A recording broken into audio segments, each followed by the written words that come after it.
wairidza muridzo zvinonotenga murivo vachivatsika sesekana nemagariro vandi gwemine mbiri zvebi akakakapenga kamzulu kangu kanondikarara kanouya kudeni kachizondipawo lavo kanondirespekta iwe kanondipa manavo kanzi ndiwe blinking saka ini ndini kamzulu kangu kanondikarara kanouya padeni pangu kachindipa lavo ini ndikakashaya ndotomhanya rafu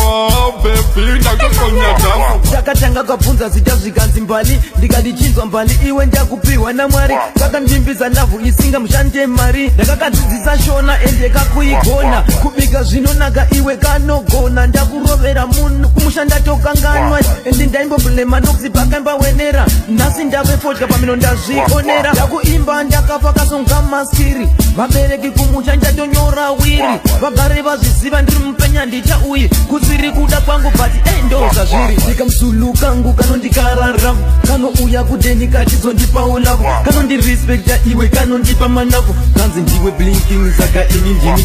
kamzulu kangu kanondikarara kanouya padeni pangu kachindipa lavo ini ndikakashaya ndotomhanya rafu bebi ndakokonya dhafu kakakupa rudo nomuka uchipatara nonomhangara zvimbirwa nerudo sengarano segwara merera kunge gaka tombozona kubishi zvebi ari parutivi unga musoro paditi majigisi bebi tora hombe riri bakiti kutosvika padeni nausiki bhakiti bebi ndoda kukona iwe uri parutivi andinosoiwa ndikamzulu kangu kanondikarara kanouya kudeni kachizondipawo lavo kanondirespekta iwe kanondipa manavo kanzi ndiwe blinking saka ini ndini kamzulu kangu kanondikarara kanouya padeni pangu kachindipa lavo ini ndikakashaya ndotomhanya rafu